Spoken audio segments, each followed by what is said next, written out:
ایٹمی دھماکے کے بارے میں ڈاکٹر سمر مبارک مند نے مجھے بڑی عجیب اور خوفناک بات بتائی۔ یوں اللہ تعالیٰ نے دشمن سرزمین پر میری عزت رکھ لی، ورنہ عمران خان نے مجھے کہیں کا نہیں چھوڑا تھا۔ میں نے محسوس کیا کہ میں مولانا فضل الرحمان سے مخاطب نہیں ہوں، بلکہ کسی دیوار کے ساتھ ٹکرے مار رہا ہوں۔ جب الطاف حسین سٹیج پر آئے تو ان کے الفاظ سن کر میرا دل چاہ رہا تھا کہ زمین پھٹ جائے اور میں اس میں سما جاؤں۔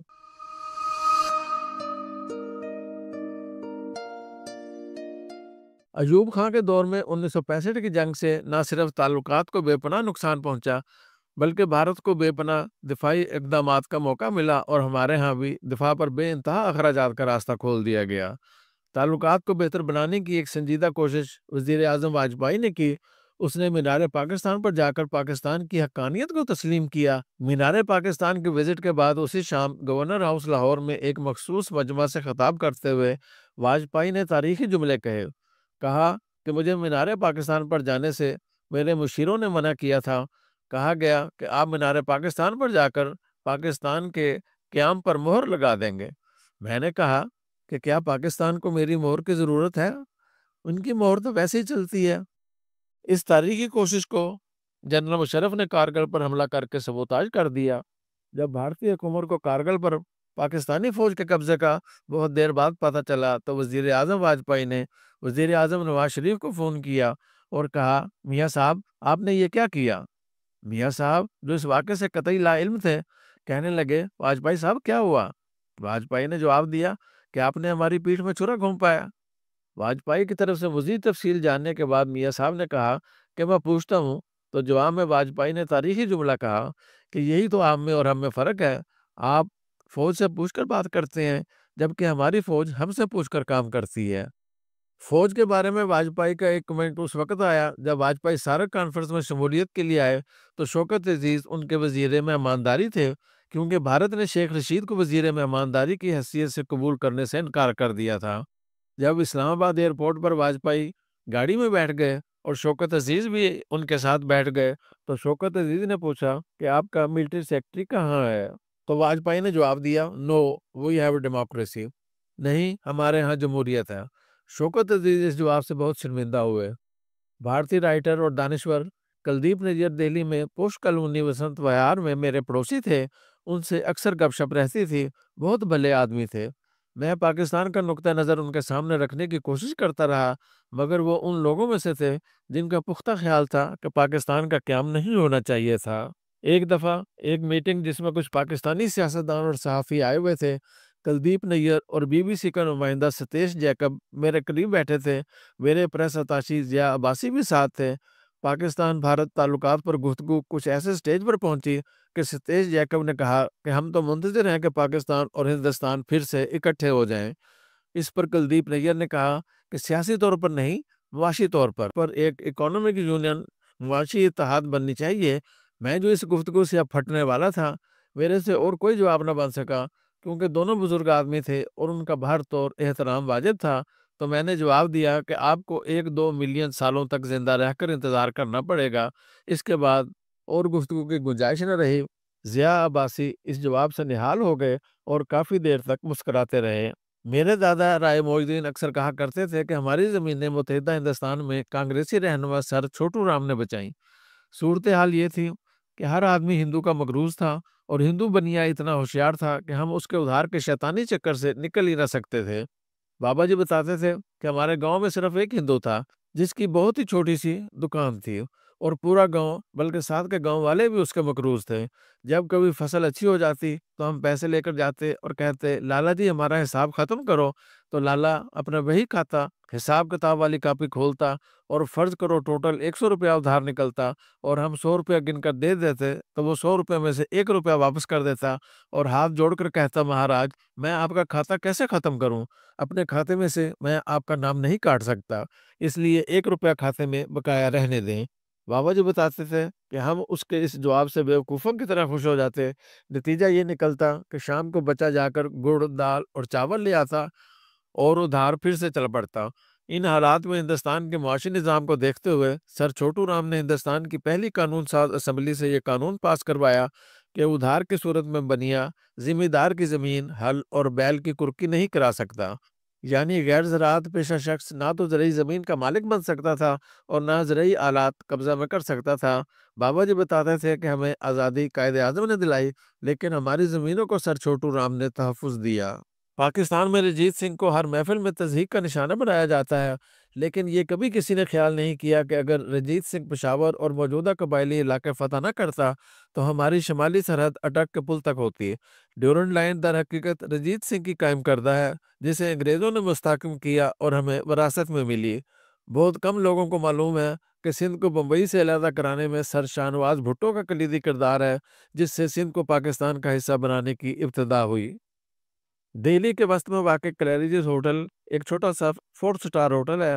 اس کی خاص بات یہ ہے کہ یہاں پر آل انڈیا مسلم لیگ کے اجلاس ہوتے تھے۔ اس وقت پورے انڈیا سے مسلمان رہنما آتے اور اسی ہوٹل میں قیام کرتے، لیکن قائد اعظم اس ہوٹل کے سامنے 1 اورنگزیب روڈ میں رہائش پذیر تھے، جو اپنی خوبصورتی کی مثال آپ ہے۔ اس گھر کے فن تعمیر کو دیکھ کر اور قائد اعظم کی جمالیاتی اس کو دیکھ کر انسان حیران رہ جاتا ہے۔ جبکہ گاندھی دہلی میں کانگریسیوں کے گھروں میں رہتے تھے، جس کا ذکر پہلے بھی آ چکا ہے۔ اس وقت قائد اعظم ایک خوبصورت محل نما مکان میں 5 ڈرائیوروں اور 6 گاڑیوں کے ساتھ رہتے تھے۔ میں جب بھی کلیریجز ہوٹل جاتا یا اورنگزیب روڈ سے گزر ہوتا تو اس گھر کو چند لمحوں کے لیے رک کر دیکھتا اور بابائی قوم کو یاد کرتا تھا۔ آج کل اس گھر میں ہالینڈ کے سفیر کی قیامگاہ ہے۔ اسی طرح دہلی کا پاکستان ہاؤس، جہاں پر اس وقت ہمارے ہائی کمشنر کی رہائش ہے، وہ نواب لیاقت علی خان مرحوم کی ملکیت تھا، جنہوں نے 1947 میں پاکستان کو بلا معاوضہ دے دیا اور بدلے میں 1 روپیہ بھی کلیم نہیں کیا۔ اس گھر کی مالیت جب میں بھارت میں تھا یعنی 2006-7 میں ایک اندازے کے مطابق 300 کروڑ بھارتی روپے تھی۔ اسی طرح واشنگٹن میں ہماری ایمبیسی M.A.H. اصفہانی نے 1947 میں $1,45,000 میں خرید کر پاکستان کو وقف کی۔ شومی قسمت ہمارے بزرگان کی اس قسم کے فراخ دلانہ اور حب الوطنی کے اقدامات کو نئی نسل تک نہیں پہنچایا گیا۔ دہلی کی پوسٹنگ کے ساتھ ہی میرے سسرال میں یہ خواہش تھی کہ جھجر کو وزٹ کیا جائے۔ یہ دہلی سے 40 یا 50 کلومیٹر کے فاصلے پر ایک شہر ہے، جہاں سے میرے سسرالی خاندان نے قیام پاکستان کے وقت ہجرت کی، جو اس وقت کے روہتک ضلع میں واقع ہے۔ شروع کے دنوں میں ہی میں نے ارادہ کیا کہ جتنے بھی وزٹ کرنے ہیں کر لیں، تاکہ بعد میں سکون کے ساتھ سرکاری ڈیوٹی کی جائے۔ جلد ہی ہم نے جھجر کے وزٹ کی اجازت لی اور ایک مسلمان لڑکا ساتھ لیا اور روانہ ہو گئے۔ ہم کوئی 1-1.5 گھنٹے کی مسافت کے بعد جھجر تو پہنچ گئے، مگر اب مشکل مرحلہ یہ پیش آیا کہ کس طرح پٹھانوں کے مکان تلاش کیے جائیں۔ ماجدہ صرف اتنا جانتی تھی کہ ہمارے مکان کے ساتھ ڈاک خانہ تھا۔ ڈاک خانہ پوچھ تاچھ کر پہنچے تو کچھ سمجھ نہ آئی۔ بالآخر میرے ذہن میں ایک خیال آیا۔ ایک دکان کے باہر کرسی پر ایک بڑی عمر کے بزرگ بیٹھے تھے۔ میں ان کے پاس گیا، آداب کہا اور اپنا مدعا بیان کیا۔ میں نے کہا، ہم پاکستان سے آئے ہیں، ہمارے بزرگوں نے یہاں 1947 میں نقل مکانی کی تھی، اب ہمیں اپنے مکان تلاش کرنے ہیں، آپ بتائیں کیا کریں؟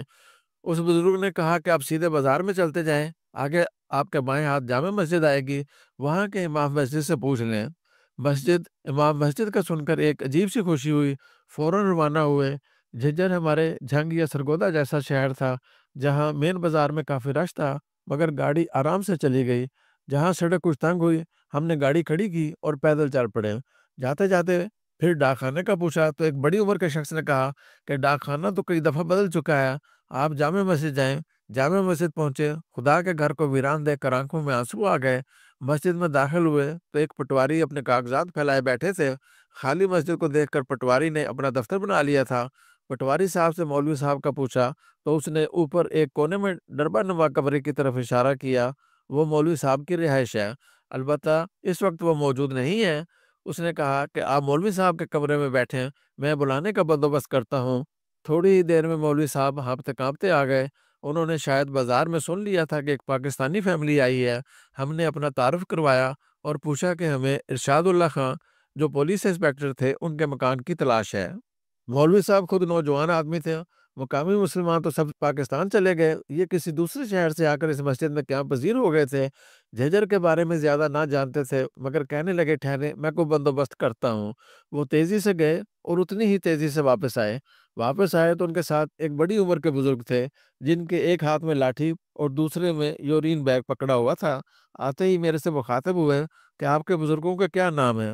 میں نے ماجدہ کی طرف اشارہ کیا اور کہا کہ ان کے بزرگوں کے گھر کی تلاش کرنی ہے، میں تو جدی پشتی پاکستان کا رہنے والا ہوں۔ وہ مائدہ سے مخاطب ہوا اور کہا کہ تمہارے والد کا کیا نام ہے؟ کہا ارشاد اللہ خان۔ یکدم بوڑھے کا رنگ لال ہو گیا، پھولا ہوا سانس اور تیز ہوا۔ بولا تم ارشاد اللہ کی بیٹی ہے؟ بولی ہاں۔ پھر بولا تم طاہرہ کی بیٹی ہے؟ پھر بولا تم توری کی بیٹی ہے، میری ساس مرحومہ کا نک نیم۔ یہ کہہ کر اس کی آنکھوں میں آنسو آ گئے اور ہماری آنکھیں بھی بھر آئیں۔ اس نے اپنا تعارف کرایا کہ میں چنن لال ہوں، آپ کا دھانک مزارہ یا غلہ صاف کرنے والا ہوں۔ ایک دم سارا ماحول جذباتی سا ہو گیا، زمانہ پلٹ آیا، ہم ماضی میں لوٹ گئے، اپنے بڑوں کی انسان دوستی پر رشک ہوا۔ پھر اس نے باقی خاندان کے بارے میں پوچھنا شروع کیا۔ پوچھا ارتضیٰ خان کا کیا حال ہے؟ مائدہ کے بڑے بہنوئی کرنل ارتضیٰ خان مرحوم۔ جواب دیا کہ فوت ہو گئے۔ پھر پوچھا زاہدہ کا کیا حال ہے؟ انہوں نے کہا کہ وہ بھی فوت ہو گئی ہیں۔ خاندان کے دو بڑوں کا سننے کے بعد وہ کچھ غمگین اور چپ سا ہو گیا۔ میں نے ماحول کو بہتر بنانے کے لیے تاثیر خان کا فون نمبر ملایا اور کہا کہ چنن لال سے بات کریں۔ اس نے خیر خیریت دریافت کی اور کچھ نارمل ہو گیا۔ پھر ہمیں لے کر جھجر کے وزٹ پر روانہ ہو گیا۔ اس نے ارشاد اللہ خان صاحب کا گھر دکھایا۔ کیا عالی شان مکان تھا۔ جو فیملی وہاں رہتی تھی وہ بہت اچھی طرح پیش آئے۔ ساتھ ہی فیض محمد خان کا گھر تھا۔ پھر اور گھر دیکھتے رہے۔ پھر ایک عجیب واقعہ پیش آیا۔ ارشاد اللہ خان کے گھر کے باہر گلی میں کچھ لوگ اکٹھے ہو گئے۔ ہم باہر نکلے تو انہوں نے کہا کہ آپ پاکستان میں کس جگہ سے آئے ہیں؟ میں نے کہا جھنگ۔ تو ایک عورت اچھلی اور بولی جھنگ؟ پھر اندر صحن سے آواز آئی جھنگ، اور پھر اندر سے کمرے سے آواز آئی جھنگ۔ مکان کے اندر سے دو تین عورتیں دوڑتی ہوئی آئیں۔ سب سے بڑی عمر والی نے ابھی تک جھنگ والا تہبند پہنا ہوا تھا۔ پتہ لگا یہ سارا خاندان جھنگ سے مائگریشن کر کے جھجر گیا تھا، کیونکہ جھنگ سے آنے والے ہندو مہاجرین کو روہتک الاٹ ہوا تھا۔ جھنگ کی محبت ان کی آنکھوں سے عیا تھی اور وہ ہمیں ایسی نظروں سے دیکھ رہے تھے جیسے اپنے دیس جھنگ کی زیارت کر رہے ہوں۔ ہمارے گردا گرد ان کی طواف کرتی نگاہیں سوچنے پر مجبور کر رہی تھیں کہ کاش پاکستان اور بھارت کے عوام کے دلوں میں آپس میں جو ماضی کی یادوں کا احساس ہے، وہ جذبہ اگر بھارتی حکمرانوں کا ہوتا تو دونوں ملک خوشحال اور قابل بھروسہ پڑوسیوں کی طرح زندگی بسر کر سکتے تھے۔ ہندو برہمن بنیا اگر تنگ نظری نہ کرتا تو کشمیر بھی آزاد خطہ ہوتا۔ کشمیری اور دیگر بھارت میں زیر تسلط اقلیتیں سکون سے رہ رہی ہوتی۔ جنگ کی محبت 60 سال گزرنے کے باوجود ان کے دلوں میں موجود تھی۔ وطن کی مٹی سے لگن اور محبت بھی عجیب شے ہے۔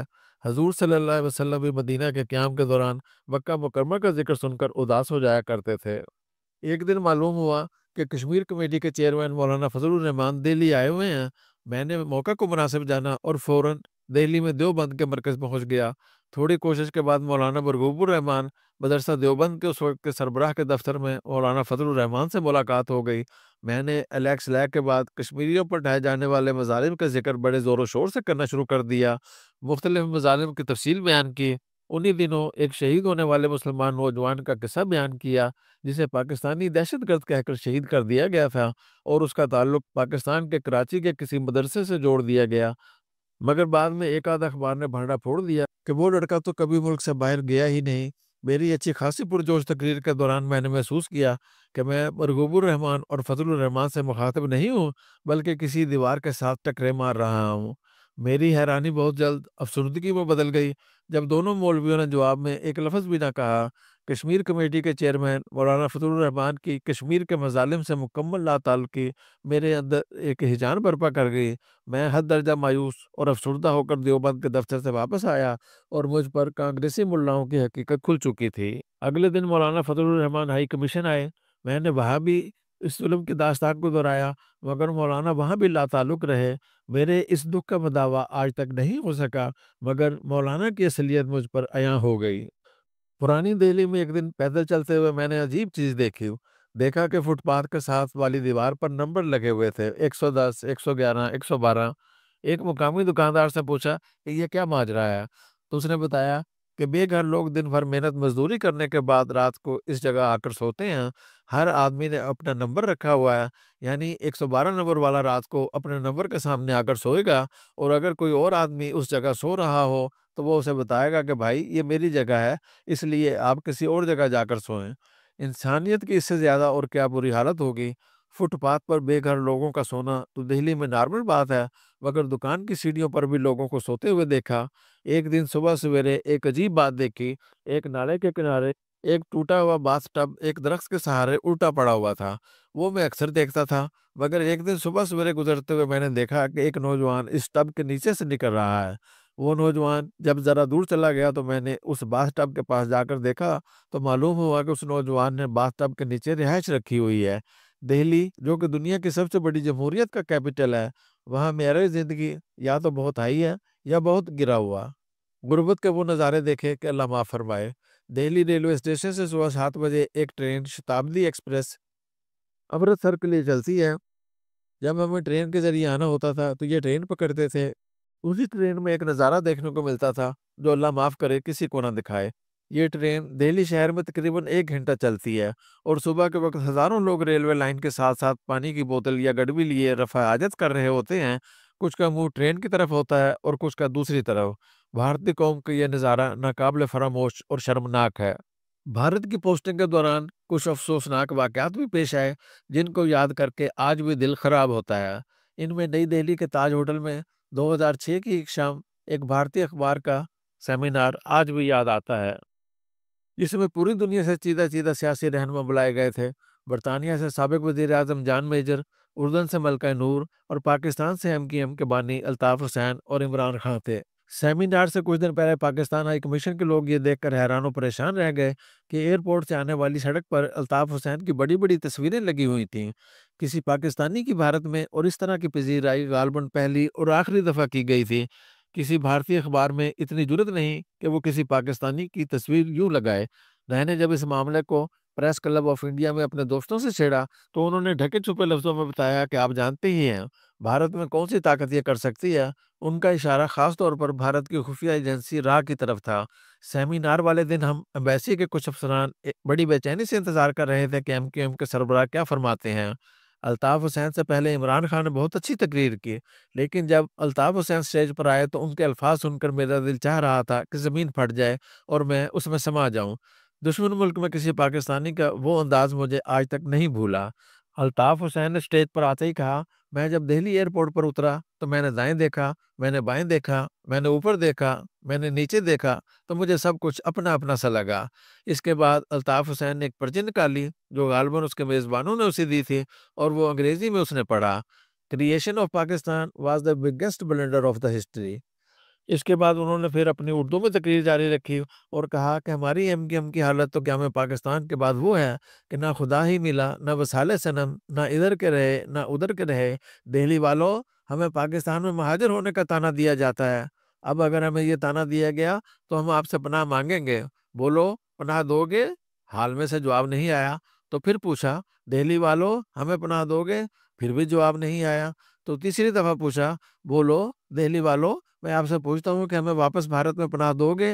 اس بار بھی جواب نہیں آیا۔ تو الطاف حسین نے ماتھے سے پسینہ پوچھا اور شرمندگی کے عالم میں کہا، شاید میں نے کوئی غلط سوال کر دیا ہے۔ الطاف حسین کے یہ الفاظ سننے کے بعد مجھ میں اس کی لایعنی گفتگو سننے کی مزید ہمت نہ رہی، لیکن پھر بھی میں وہاں موجود رہا اور پاکستان گورنمنٹ کو اس کی تقریر کی پوری رپورٹنگ کی اور میڈیا کو بھی خبر کی صورت میں فراہم کی، جو یہاں پر نمایاں وقت کے ساتھ ساتھ سب اخباروں نے شہ سرخیوں کے ساتھ شائع کی۔ بعد میں نے اپنے کالموں بھی اس افسوسناک واقعے کا ذکر کیا۔ ابھی ہم اس تقریری حملے سے سنبھل نہ پائے تھے کہ پاکستان سے جنرل پرویز مشرف کا ٹیلی فون پاکستان کے ہائی کمشنر جناب عزیز احمد خان کو موصول ہوا، جس میں حکم دیا گیا کہ MQM کے وفد کی خصوصی آؤ بھگت کی جائے۔ یوں سفیر صاحب نے فوراً وفد کے اعزاز میں رات کے کھانے کا انتظام کیا، جس میں الطاف حسین اور MQM کے قائدین 2 گھنٹے تاخیر سے تشریف لائے۔ اس کانفرنس سے اگلے دن میں ایئرپورٹ پر کسی مہمان کو لینے کے لیے گیا اور جب میں لاؤنج میں داخل ہو رہا تھا تو مجھے نظر آیا کہ عمران خان بھی ٹیکسی سے اتر کر لاؤنج کی طرف آ رہے ہیں۔ میں نے پیچھے مڑ کر دعا سلام کی کیونکہ سیمینار کے دوران ان کے ساتھ اچھی الیک سلیک اور گپ شپ ہو چکی تھی۔ عمران خان نے دعا سلام کے بعد اپنا بیگ اٹھایا اور میرے ساتھ چل پڑے۔ اتنے میں نے رسمن کہا کہ بیگ مجھے دے دیں۔ عمران خان نے جھٹ بیگ مجھے پکڑا دیا۔ یہ دیکھ کر مجھے خیال آیا کہ کئی دفعہ میں نے نواز شریف اور جمالی صاحب سے فائلیں یا دیگر کوئی چیز پکڑنے کی آفر کی تو انہوں نے فوراً انکار کر دیا اور کبھی بھی اس طرح اپنا سامان مجھے نہیں پکڑایا۔ اب دشمن ملک میں میری عجیب حالت تھی کہ میں عمران خان کے ساتھ ان کا بھاری بیگ نہایت شرمندگی کے عالم میں اٹھا کر چل رہا تھا۔ اتنے میں اللہ تعالیٰ نے میری لاج رکھ لی۔ کرنا خدا کا یہ ہوا کہ پی آئی اے کے رپورٹر نے مجھے دیکھ لیا، جو اکثر میرے مہمانوں کا سامان اٹھایا کرتا تھا، اور میں اسے 100 روپے ٹپ دیتا تھا، جو بھارت میں ایک بالکل ناممکن ٹپ ہے، کیونکہ بنیا برہمن تو ٹپ دینے کے قائل ہی نہیں۔ وہ پورٹر بھاگ کر میری طرف آیا اور اس نے میرے ہاتھ سے بیگ لے لیا۔ یوں اللہ تعالیٰ نے دشمن سرزمین پر میری عزت رکھ لی، ورنہ عمران خان نے تو مجھے کہیں کا نہیں چھوڑا تھا۔ اے پی پی کے باصلاحیت اور معمر صحافی جلیل احمد کا قصہ دلچسپ ہے۔ پریس کلب دہلی کے نیشنل میڈیا سینٹر سے سٹوری فائل کرتے ہوئے ان کے گھر سے فون آیا کہ پولیس آئی ہے اور ان کے صاحبزادے کو تلاش کر رہی ہے۔ جب انہوں نے پولیس انسپیکٹر سے فون پر بات کی تو معلوم ہوا کہ نیو فرینڈز کالونی کی پولیس کو کسی نے ان کے صاحبزادے کے خلاف سائیکل چوری کرنے کی رپورٹ درج کرائی ہے۔ خیریت تھی کہ صاحبزادے گھر پر نہیں تھے، اس لیے ہدایت دی گئی کہ فوراً ان کو لے کر پولیس اسٹیشن پہنچ جائیں۔ جلیل احمد کام کاج چھوڑ کر چند صحافیوں کی معیت میں وزارت خارجہ اور پھر دہلی پولیس کے اعلیٰ افسران کے پاس پہنچے، مگر کوئی داد رسی کی صورت نظر نہ آئی۔ آخر ان کو ادراک ہوا کہ پولیس اسٹیشن جانے سے قبل پاکستان ہائی کمیشن کو مطلع کیا جائے۔ سفارت خانے کے پریس منسٹر مفتی جمیل الدین احمد کی میت میں یہ وفد ہائی کمشنر ریاض کھوکر کے سامنے حاضر ہوا۔ کھوکر صاحب ایسے مسائل کا غیر روایتی حل ڈھونڈنے میں ماہر تھے، جو ڈپٹی ہائی کمشنر منور بھٹی میں بھی حلول کر گئی تھی۔ کھوکر صاحب نے پوری بات سننے کے بعد خود ہی سامنے رکھے ٹیلی فون سے کسی کا نمبر ڈائل کیا، ہیلو اور دیگر آداب کے بعد فون کے دوسری طرف شخص کو بتایا کہ ابھی ابھی اسلام آباد میں روزنامہ دی ہندو کے نامہ نگار پی سوریا نارائن نے بس میں سفر کرتے ہوئے کسی کی جیب کاٹی ہے اور اس کو حراست میں لیا جا رہا ہے، اور فون رکھ دیا۔ لگتا تھا کہ کھوکر صاحب نے معاملہ اور بگاڑ دیا ہے، مگر گھنٹہ بھر بعد میڈیا سینٹر واپس پہنچ کر جلیل صاحب کو بتایا گیا کہ ان کے گھر سے کئی بار فون آ چکا ہے۔ معلوم ہوا کہ پولیس انسپیکٹر دوبارہ ان کے گھر آیا تھا اور معذرت ظاہر کی کہ نادانستہ طور پر ان کے صاحبزادے کے خلاف رپورٹ درج ہو گئی تھی۔ بھارتی عوام بھی کردار کے لحاظ سے بہت اعلیٰ درجے پر فائز نہیں ہیں۔ انڈیا انٹرنیشنل سینٹر میں میری ملاقات ایک ادھیڑ عمر کی سمارٹ خاتون سے ہوئی، جو کہ کسی چھوٹی سیاسی پارٹی کی سربراہ تھیں اور راجیہ سبھا کے ممبر بننے کے منصوبے بنا رہی تھیں۔ تھوڑی سی بے تکلفی ہونے کے بعد انہوں نے بغیر کسی لگی لپٹی کے اپنی اس خواہش کا اظہار کیا کہ اگر پاکستان ان کی مالی مدد کرے تو وہ بڑی آسانی سے راجیہ سبھا کی رکن بن سکتی ہیں، اور اس کے بعد وہ کشمیر کے معاملے میں پاکستان کی بے پناہ مدد کر سکتی ہیں۔ خاتون کافی اثر رسوخ والی اور باصلاحیت تھیں۔ میں نے ان کا حوالہ اس وقت کے کشمیر کمیٹی کے سربراہ حامد ناصر چٹھا تک ایک معروف پاکستانی صحافی خاتون کے ذریعے بھجوا دیا۔ معلوم نہیں کہ ان سے فائدہ اٹھایا جا سکا یا نہیں۔ بعد میں مجھے پاکستان ہائی کمیشن کے deputy high commissioner Afraz Siyab Hashmi نے بتایا کہ ایک رات ان کے گھر کی گھنٹی بجی اور 3-4 معروف بھارتی سیاستدان بغیر کسی اطلاع کے آوارد ہوئے اور بغیر کسی ہچکچاہٹ کے خطیر رقم کا مطالبہ کیا اور بدلے میں پاکستان کی ہر طرح کی خدمت کا وعدہ فرمایا۔ شاید اس قسم کا کھیل دونوں ملکوں کے طالع آزما سیاستدانوں اور دیگر ہوشیار قسم کے افراد کی طرف سے جاری ہے، اور اس کا مظاہرہ ہم دونوں طرف کی مار دھاڑ میں دیکھ رہے ہیں۔ انڈیا چونکہ بہت بڑا ملک ہے اور ان میں اس قسم کی منفی سرگرمیوں کو برداشت اور جذب کرنے کی سخت زیادہ ہے، اس لیے ان پر ایسے عناصر کا منفی اثر نمایاں نہیں ہوتا، مگر پاکستان کو غیر متوازن کرنے کے لیے کافی ہے۔ مئی 1998 میں وزیر اعظم نواز شریف الماتی کا دورہ کر رہے تھے کہ شمشاد حسین سیکرٹری خارجہ نے اطلاع دی کہ بھارت نے ایٹمی دھماکے کر دیے ہیں۔ میاں صاحب نے دورہ ملتوی کیا اور فوراً وطن واپس آ کر صورتحال کا جائزہ لینا شروع کیا۔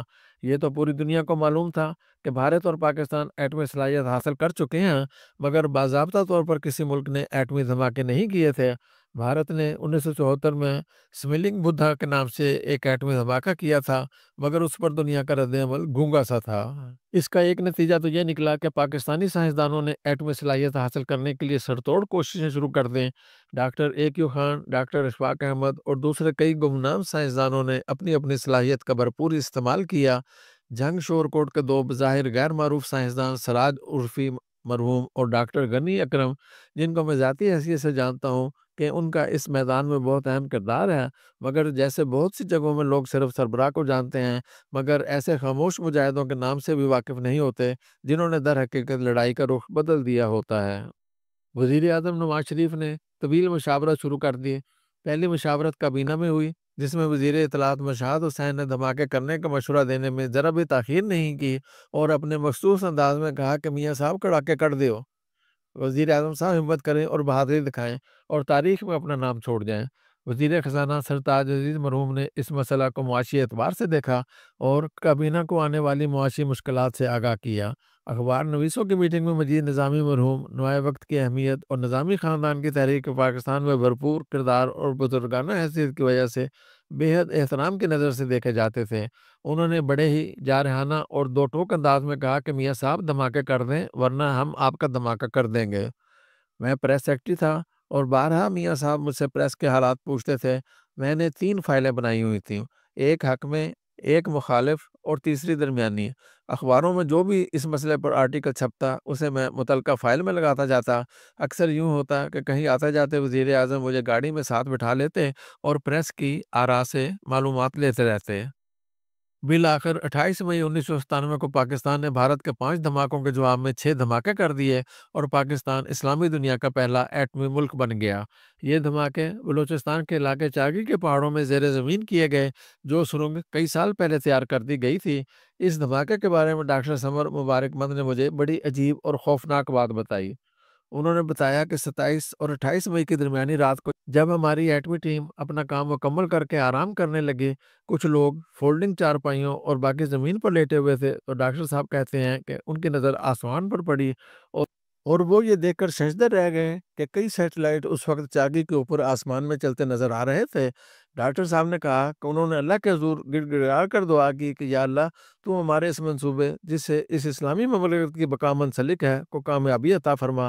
ڈاکٹر صاحب کا خیال تھا کہ امریکی اور اسرائیلی پاکستان کے عزائم سے آگاہ ہو چکے ہیں اور وہ کسی وقت بھی کوئی جارحانہ کارروائی کر سکتے تھے، مگر اللہ کو کچھ اور منظور تھا۔ 28 مئی کے دن پاکستان نے کامیابی سے دھماکے کر دیے۔ ان دھماکوں کے بعد پاکستان نے سمارٹ نیوکلیر بم کا بھی دھماکہ کیا کہ یہ ایک دوسری تاریخی کامیابی تھی۔ اس بم کو میزائل کے ذریعے 3 سے 5 ہزار کلومیٹر تک مارا جا سکتا ہے۔ ان دھماکوں کے تقریباً ایک ہفتے بعد وزیر اعظم نواز شریف کو اس جگہ کا وزٹ کرایا گیا تاکہ دنیا کو یہ معلوم ہو سکے کہ ہمارے دھماکے تابکاری اخراج سے محفوظ اور سائنسی طور پر ہر لحاظ سے کامل ہیں۔ دھماکوں کے بعد پورا پاکستان بہت خوش تھا۔ اس خوشی کو اب تک ہر سال یوم تکبیر کے نام سے منایا جاتا ہے۔ اس دن کو منانے کا نام جناب مجیب الرحمان شامی کی کمیٹی نے کافی غور و خوض کے بعد تجویز کیا تھا، جو وزیر اعظم نے اور دیگر رفقا نے بہت پسند کیا۔ میری بھارت پوسٹنگ کے دوران مجھے وہاں کے مسلمانوں اور ایمبیسی کے سٹاف نے بڑی عجیب بات بتائی، جس سے دھماکے کرنے کی اہمیت اور واضح ہو گئی۔ مجھے بتایا گیا کہ 11 مئی کے بھارتی ایٹمی دھماکوں کے فوراً بعد دہلی اور دوسرے شہروں میں ہندوؤں کا رویہ خطرناک طور پر بدل گیا۔ ہندو جو بظاہر بہت چالاک اور ہوشیار قوم ہے اور بات ناپ تول کر کرتے ہیں، مگر دھماکوں کے بعد جہاں بھی مارکیٹ یا سڑک پر کوئی مسلمان نظر آتا تو اس پر آوازیں کسے جاتے اور بےہودہ طریقے سے مذاق اڑایا جاتا۔ تضحیک آمیز انداز میں کہا جاتا کہ میاں اب پاکستان جاؤ، یہاں کیا کر رہے ہو۔ ہائی کمیشن کے سٹاف کے ساتھ مارکیٹوں میں یہی رویہ شروع ہو گیا، مگر جو ہی پاکستان نے 6 ایٹمی دھماکے کیے، ساری ہندو آبادی جھاگ کی طرح بیٹھ گئی اور ان کا مسلمانوں کے ساتھ رویہ بھی درست ہو گیا۔